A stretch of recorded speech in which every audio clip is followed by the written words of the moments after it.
Olá, meus caros, bom dia, sejam bem-vindos, sejam bem-vindas a mais um encontro aqui do nosso treinamento para a primeira fase da OAB, com esse projeto de resolução de questões, sempre aos sábados. Estamos aqui ao vivo hoje para falarmos de direito tributário. É isso mesmo.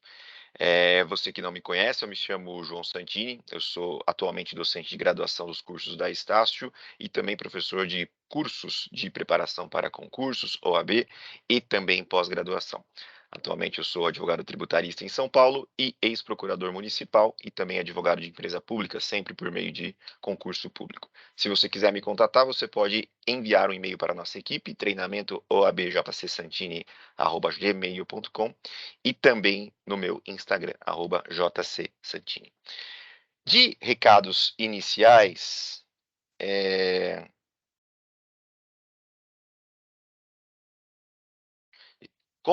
quanto a recados iniciais, vamos lá. Eu tinha aqui uma programação, como eu sempre fiz nas últimas aulas aí, sempre aos sábados, de fazer as questões, resolver as questões das últimas 3 provas, exames 33, 34, 35.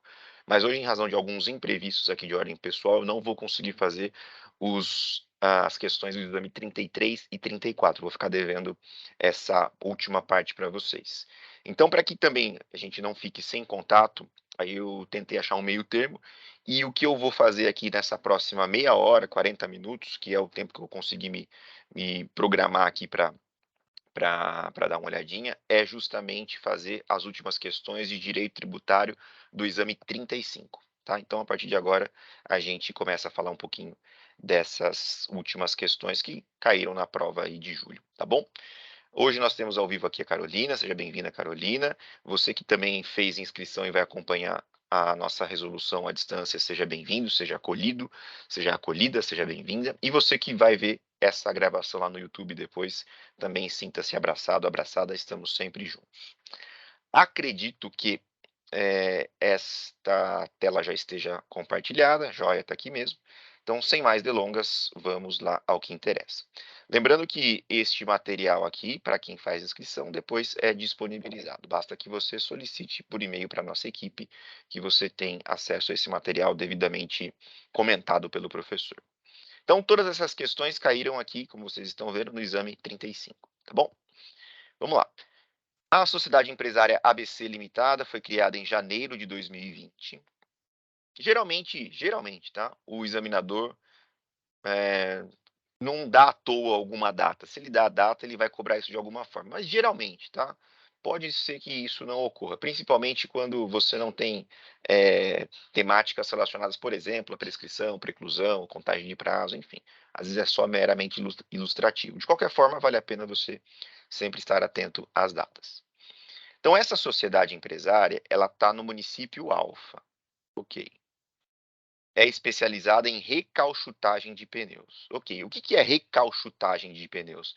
No direito tributário, a gente tem que pensar muito na essência, né, da atividade, na essência da materialidade que vai justificar a incidência de um ou outro tributo. E aqui uma primeira dica valiosa: é imprescindível que você conheça principalmente as materialidades dos impostos, tá, que estão previstas lá entre os artigos 153 a 156 da Constituição. Os federais no 153, os estaduais, né, no 155 e os municipais no 156. Então, por exemplo, tem que saber que imposto sobre serviços, né, o ISS, incide sobre serviços de qualquer natureza, com exceção daqueles serviços, né, destacados para o ICMS, que é o Imposto de Circulação de Mercadorias e Serviços. E como que eu sei qual serviço está localizado dentro da materialidade do ICMS? É fácil, basta você lembrar que o S do ICMS engloba tão somente telecomunicações e transporte intermunicipal, entre municípios, e interestadual. Qualquer outro serviço, né, que tem basicamente como característica principal a, a atividade do homem, o manuseio, né, a atuação da pessoa em si, é materialidade do ISS, tá bom? Então tem que saber isso daí. E está descrito aqui o que é essa recauchutagem, né? O cliente entrega os pneus do seu automóvel ou estabelecimento para que esses passem por um complexo processo de recuperação de borracha e de sua forma. raspagem, colagem, vulcanização, enfim, transformando o pneu velho desgastado em um pneu novo, para uso do seu respectivo cliente em automóvel. Antes de iniciar as suas atividades, ainda na fase de regularização fiscal, você é chamado ou chamada para emitir parecer sobre qual imposto incidirá nessa operação. A gente que está treinado aqui, e você que está estudando minimamente aí com qualidade para a sua prova, então já consegue diferenciar que esse caso específico é justamente o caso de ISS. Tem a transformação por meio de manuseio, né, por meio da atuação principal ali do homem, seja individual, seja mecânica, enfim, o que importa aí é você diferenciar que esse é um caso que não envolve industrialização, não há transformação da matéria, não envolve circulação de mercadoria, ou seja, não se está vendendo, mas sim um trabalho em si, que é feito em cima própria do próprio pneu ali, né, no caso. Então, de plano aqui me parece muito claro que já é realmente a letra A, incidir ISS, uma vez que a atividade é realizada por encomenda, lá, do proprietário do automóvel, dono dos pneus. Acho que é essa aqui, deixa eu ver as outras. ICMS não pode ser, porque ICMS envolve circulação de mercadorias, não está vendendo aqui o pneu. Se estivesse vendendo, aí sim seria hipótese de ICMS, tá? Não é IPI, por que não é IPI? Porque não está industrializando aqui o pneu, não tem matéria-prima e não está transformando isso em uma outra característica, né, em um outro produto, enfim. E também não é o caso de assinalar a letra D. Letra A, tranquilamente. Aqui eu vou colocar um nível fácil para essa questão. É fácil, professor? Sim. Por quê? Porque, de novo, é algo muito básico da sua preparação, algo muito esperado, tá? Que você saiba as materialidades dos impostos, artigos 153 a 156 da Constituição. Se você sabe minimamente isso, se você se prepara minimamente com essa qualidade, essa não é uma questão difícil, tá bom?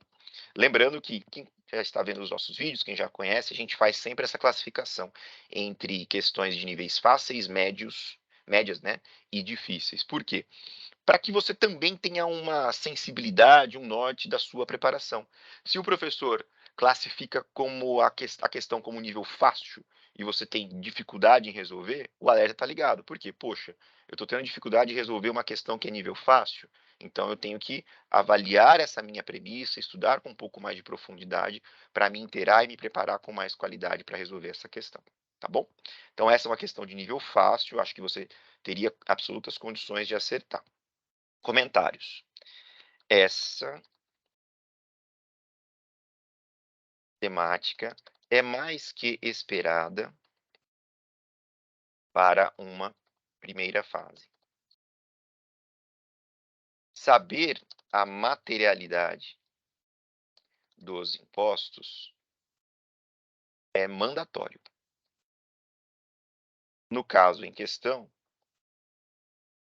cobrou-se justamente esse conhecimento.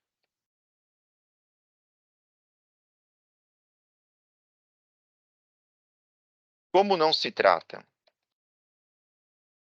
de venda de mercadorias ou de industrialização de insumos, produtos,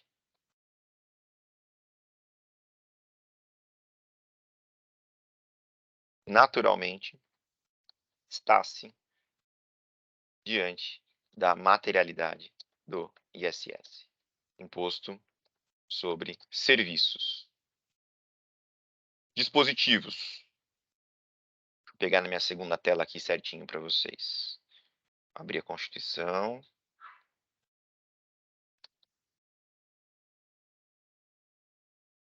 Abram aí vocês também, se vocês estiverem me acompanhando.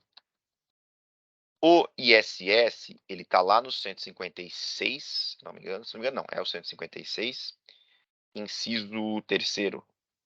Isso, está aqui. Opa, perdi. Aqui. Artigo 156, inciso terceiro da Constituição Federal. Cadê minha tela? Aqui. dispositivos, tá aqui. Depois lembro aos senhores que esse material é absolutamente formatado e entregue para você, para que você tenha um estudo de qualidade, tá bom? Então tá aqui, ó, compete aos municípios instituir impostos sobre serviços de qualquer natureza, não compreendidos no artigo 155.2. O que é o 155.2? Justamente o ICMS, tá bom? Deixa eu pegar ele aqui para vocês também. Aqui, ó.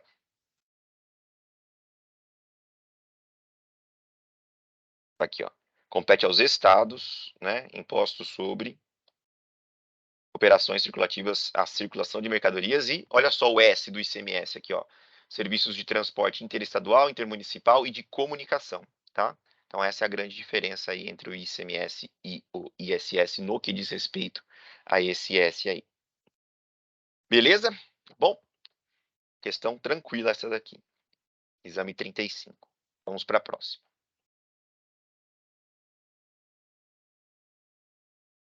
Número 2.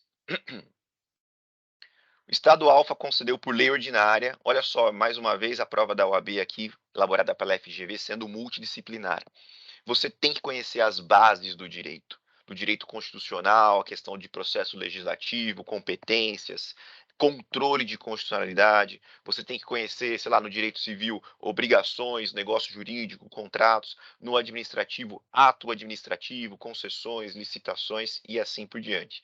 Se você tem a base muito bem feita, você consegue se virar muito bem nessa primeira fase, porque é uma prova multidisciplinar. Veja essa questão, uma questão de direito tributário cobrando conhecimento básico de direito constitucional. Saber distinguir uma lei ordinária de uma lei complementar, saber o que é uma lei complementar do ponto de vista do quórum absoluto, quórum de maioria simples, relativa, saber o que é uma lei delegada, MP. Você tem que se fazer essa pergunta, você tem que se questionar. Eu sei esses conhecimentos básicos? Quanto mais este autoquestionamento for feito, maior as bases serão alicerçadas. Esse aqui é o meu ponto. Então vamos lá. O Estado Alfa concedeu por lei ordinária, que é uma lei regular, uma lei comum, né, aprovada por maioria simples dos membros presentes ali na sessão de votação, respeitado o quórum de instalação, né? Isenção de IPVA para automóveis exclusivamente elétricos. Aqui tem um ponto já que a gente tem que ressaltar. A isenção é uma hipótese de exclusão do crédito tributário, tá? Isso quer dizer que, uma vez que ocorra, né, o fato gerador, a hipótese de incidência, há a necessidade de se verificar se existe uma lei que desautorize, né, o lançamento tributário, a incidência efetiva da cobrança do mesmo. E dentro desse contexto, você tem que interpretar essa isenção de maneira literal, de maneira restrita, tá? É basicamente o que vai ser cobrado nessa questão aqui. Olha só na frente aqui, ó, quer ver?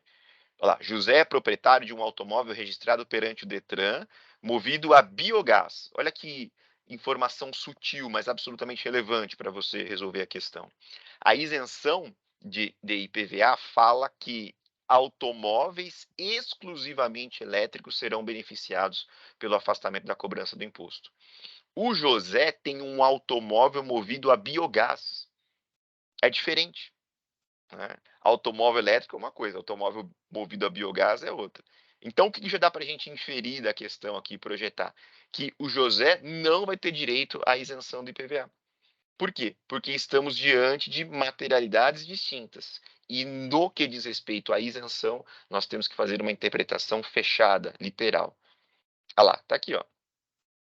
Desejando o José obter para si o mesmo benefício fiscal dos carros elétricos, ele contrata você como advogado para fins de requerimento administrativo de isenção. Não vai dar certo, né? Diante desse cenário, assinale a afirmativa correta. Já descartamos aqui as letras A e B, com absoluta convicção, certeza. Ficou aqui a C ou a D. Vamos ver. C. Não é possível concessão do benefício fiscal aos automóveis movidos a biogás, pois deve ser interpretada literalmente a legislação que dispõe sobre a outorga de isenção. É exatamente isso. Inclusive, é a própria redação do Código Tributário Nacional, né? Artigo 103, se eu não me engano. Daqui a pouco eu faço essa leitura para vocês aí. Vamos lá. Nível médio aqui para vocês. Não acho que é um tema de outro mundo, tá? Mas também não acho que é tão fácil, digamos, como uma primeira questão. Nível médio, porque também é um tema bastante esperado para uma primeira fase, né? Saber ali a relação jurídico-tributária e, nesse caso específico, isenção. Volta e meia tem uma perguntinha de isenção, tá? Os comentários, eu vou deixar aqui para fazer a redação depois, tá? Como eu fiz na primeira questão lá, eu vou, até para acelerar aqui e também não ficar, enfim, aguardando, fazendo vocês aguardarem aí os meus comentários escritos, tá? Quem faz inscrição recebe esse material devidamente comentado depois. Deixa eu pegar aqui o meu CTN para falar certinho, isso eu já coloco para você, o dispositivo que o examinador cobrou nessa questão. Vamos lá, deixa eu só abrir aqui. Deu uma travada. Aí, tá abrindo aqui. Aqui. Artigo 111, eu falei 103, errei por pouco ali, né? Tá aqui, ó. Artigo 111 do Código Tributário Nacional. Então é isso que o examinador cobrou de você, ó. Interpreta-se literalmente a legislação tributária que disponha sobre outorga de isenção. O carro é elétrico? Beleza, tem isenção. O carro é movido a biogás? Não, não tem. Não tem como você aplicar interpretação extensiva a uma lei isentiva. Você pode aplicar a interpretação extensiva se estiver diante de uma hipótese de imunidade, ou seja, quando a própria Constituição Federal, no seu texto, afasta o cumprimento da obrigação. Em frente.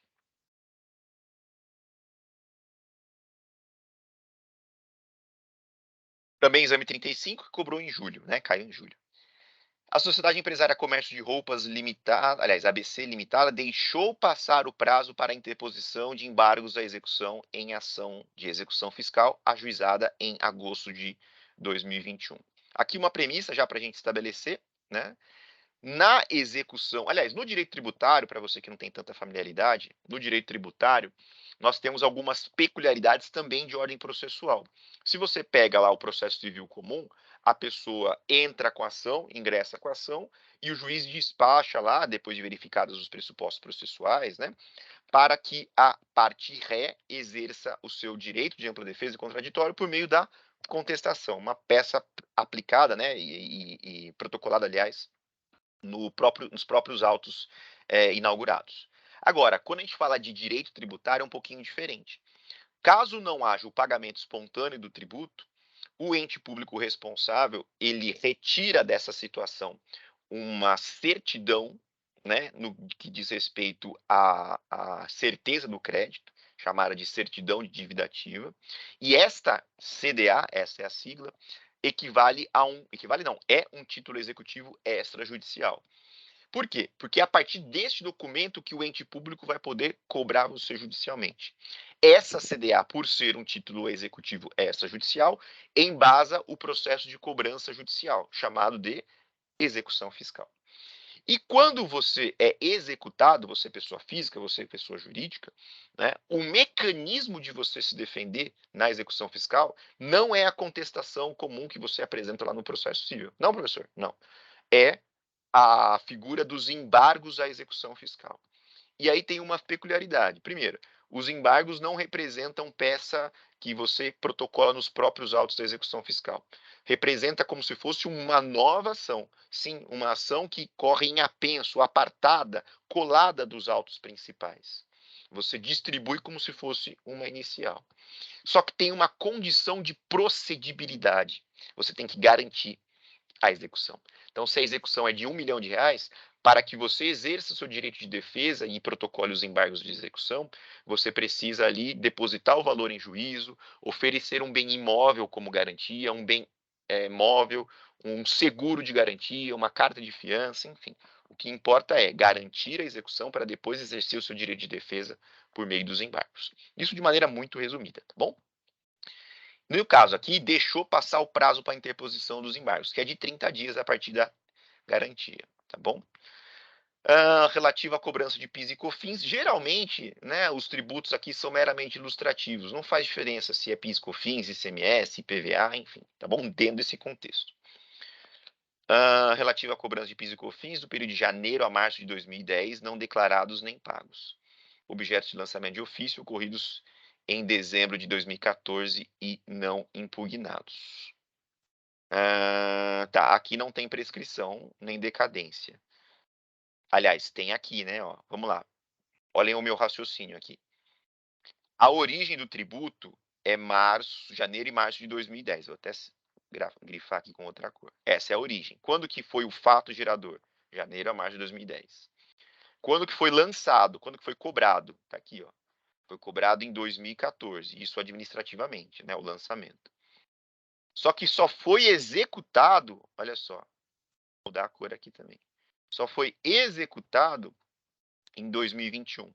Então, entre 2014 e 2021, já se transcorreu o prazo quinquenal, 5 anos para que faça a cobrança do tributo, tá? Então tem o quê? Prescrição aqui.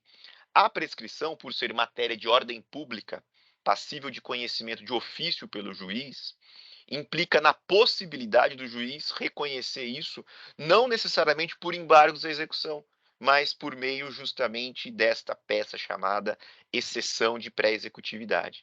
A exceção de pré-executividade, diferentemente dos embargos à execução, configura uma peça simples de interposição e protocolo no próprio processo da execução fiscal, mas tem também uma condição de procedibilidade. Primeiro, não há previsão legal a respeito da exceção de pré-executividade. Trata-se de uma construção jurisprudencial atualmente absolutamente aceita nos tribunais brasileiros. E qual que é a condição para que você apresente essa exceção de pré-executividade? Que a matéria justamente seja de ordem pública e seja passível de conhecimento de ofício pelo juiz. Isso quer dizer que, se você precisar provar aquilo, instruir a sua alegação por meio de oitiva de testemunhas, perícia, isso não poderá ser feito por exceção de pré-executividade. Apenas a via dos embargos de execução é reservada para essa questão de instrução processual dentro da via da execução fiscal. Tá bom? Nesse caso, entretanto, como estamos diante de uma simples alegação de prescrição, onde o juiz pode reconhecer isso de ofício, a exceção de pré-executividade é absolutamente cabível e possível. Então, nesse caso aqui, letra C, né? Tá aqui, ó. Aliás, a pergunta é: sabendo que a sociedade pretende apresentar uma exceção visando afastar a exigibilidade e extinguir a ação de cobrança, o seu advogado, como argumento cabível para essa defesa, poderá requerer, letra C, reconhecimento da prescrição do crédito tributário apenas pela análise dos prazos de lançamento e cobrança judicial. Essa é a resposta correta. Nível médio também, tá? Por que um nível médio? Porque saber, né, o processo tributário aqui, e olha só, eu não estou falando para você ser expert nisso, estou falando para você ser um advogado tributarista. Não requer que você tenha feito estágio em um escritório tributário ou, sei lá, em algum órgão público que tenha essa atuação. Isso se trata de um conhecimento básico, né, que você adquire ou na sua graduação ou estudando aí de maneira adequada para se preparar para a primeira fase. E dentro desse conhecimento básico, o tema exceção de pré-executividade é algo esperado, tá bom? Dispositivos, aqui é a lei 6830 de 80, que vai falar da execução fiscal, né? Que é a lei de execuções fiscais, e eu vou colocar aqui jurisprudência. Por que é jurisprudência? Porque é a jurisprudência que fala a respeito da exceção de pré-executividade. Depois, no material, para quem faz a inscrição, eu coloco certinho aqui a base jurisprudencial, tá bom?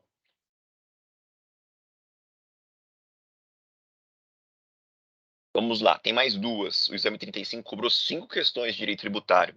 Foi bem puxada nessa, nessa parte. Geralmente são 4 questões, aqui aumentou uma. Isso varia, mas geralmente são 4.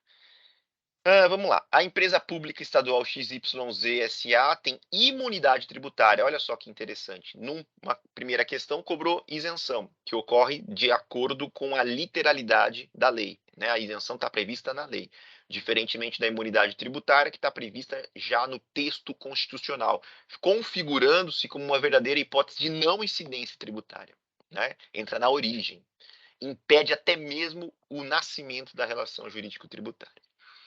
Essa empresa é uma empresa pública. Olha, importante essa informação aqui também. Não sei, talvez seja importante, né? Vamos ver. Ela tem imunidade tributária que desonera do pagamento de IRPJ, Imposto de Renda de Pessoa Jurídica, reconhecida desde o ano de 2020 por decisão do Supremo.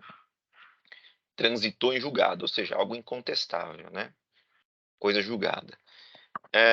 Ela deixou de cumprir obrigações acessórias relativamente ao IRPJ referente ao ano base de 2021. Não pode, né? Como assim, professor? Vamos lá. O fato de você, pessoa física, você, pessoa jurídica, ser beneficiário de uma imunidade tributária não lhe retira a obrigação de cumprir obrigações acessórias, ou seja, obrigações que dizem respeito a uma obrigação de fazer ou não fazer. Pensa nessa questão do imposto de renda. Pensa até mesmo na questão de imposto de renda de pessoa física. Às vezes você é isento do pagamento de imposto de renda, sei lá, em razão do recebimento de dividendos. Vai recolher zero de imposto.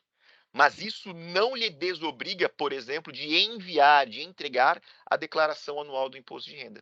São situações diferentes. A obrigação principal tem a ver com o pagamento. A obrigação acessória tem a ver com uma obrigação de fazer ou não fazer, obrigação positiva ou negativa dentro desse contexto de direito tributário.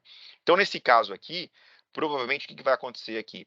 A empresa não vai ser empresa pública e não vai ser cobrada do principal, né, ou seja, do imposto de renda em si, mas vai levar uma multa em razão do descumprimento de uma obrigação acessória. Por quê? Descumprir uma obrigação acessória, reverte-se isso, configura-se isso, muda-se isso em uma obrigação principal. Mas não no que diz respeito ao pagamento de tributo, mas sim no que diz respeito ao nascimento de uma penalidade, de uma multa, tá? Em decorrência disso, foi autuado e recebeu multa, tá certo, pelo descumprimento da obrigação tributária acessória. Não entregou a declaração, por exemplo, né? Nesse caso, sobre a validade da exigência, então a gente já sabe que é válida essa exigência. A gente descarta aqui, então, já a letra A.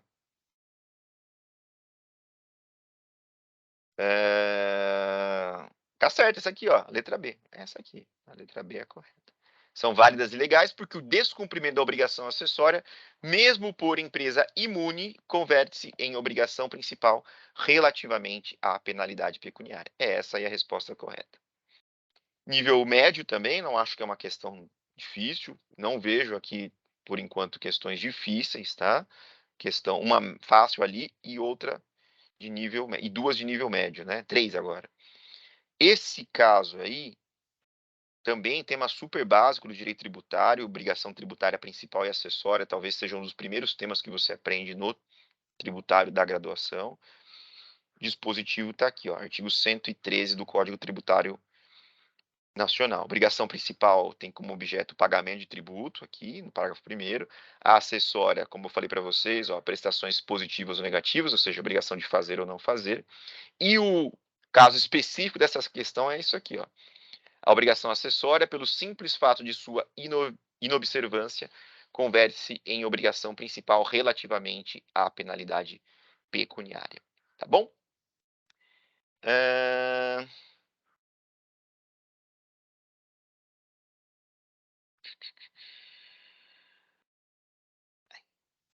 Acho que é isso.